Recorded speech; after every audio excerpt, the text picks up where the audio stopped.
Que pasa, mi amigos?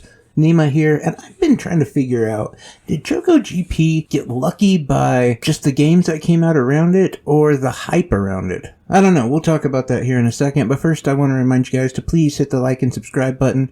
If you do, I will be forever grateful. I appreciate each and every one of you. I really do. Anyway, so I picked up Chocobo GP, and I wish I hadn't.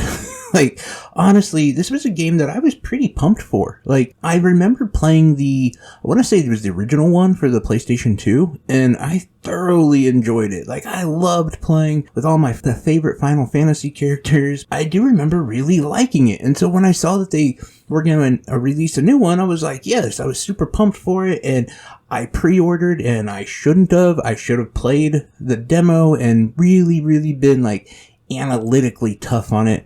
Because the thing is, as I said before, I think the game got lucky.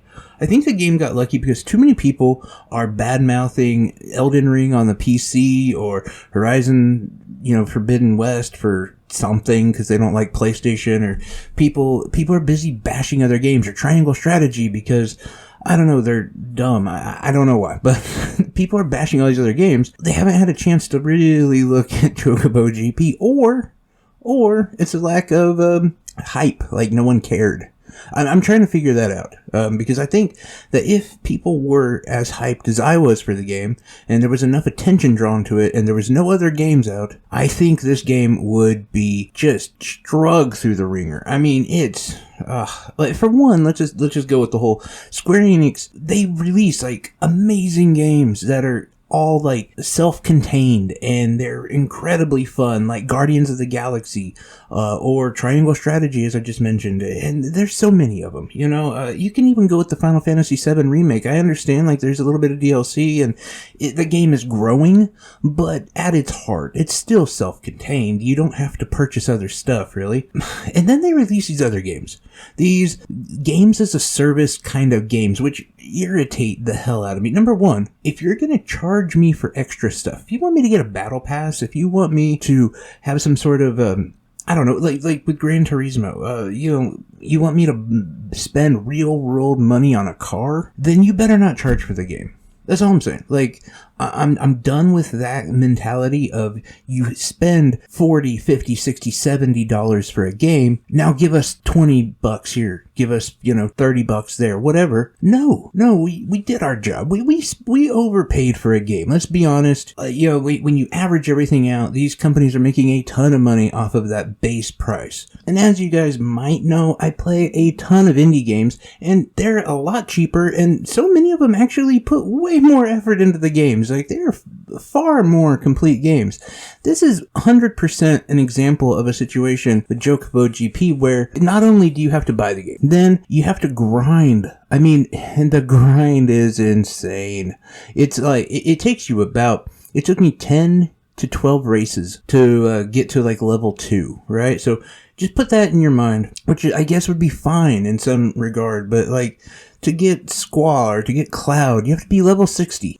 So let's just go by that average, but I know that the XP is gonna increase every level, so 10 races is not like, you're looking at 600 races. 600 to get Cloud.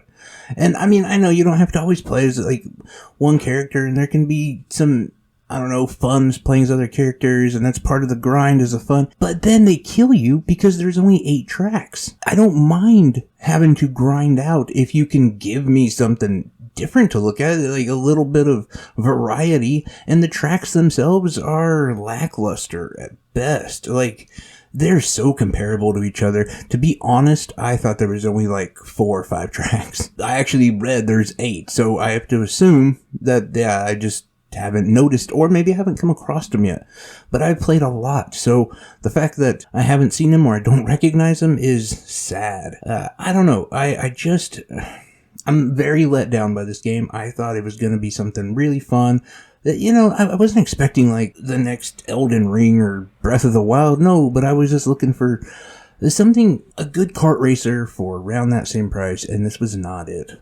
That's my opinion on it. I think that if they decide to make it like $19.99, and add a bunch of DLC and they really try to make it right, then this could be worth it. But I don't see them doing that. You know, when you look at like Outriders and you look at the Avengers game, like they just kind of let them die like that. they didn't put any more effort into it, and the money you spent, well, who cares? Like they're fine with it, and it sucks because I love Square Enix. But anyway, guys, I appreciate you checking me out. We will have more videos coming up really soon. I'm going to start doing sales, like games that are on sale, which ones you should be picking up. Like, because there's just so many games that are on sale. I've got a ton of them. I buy most of the games that are on sale. So I figured that would be kind of a fun way, especially this year.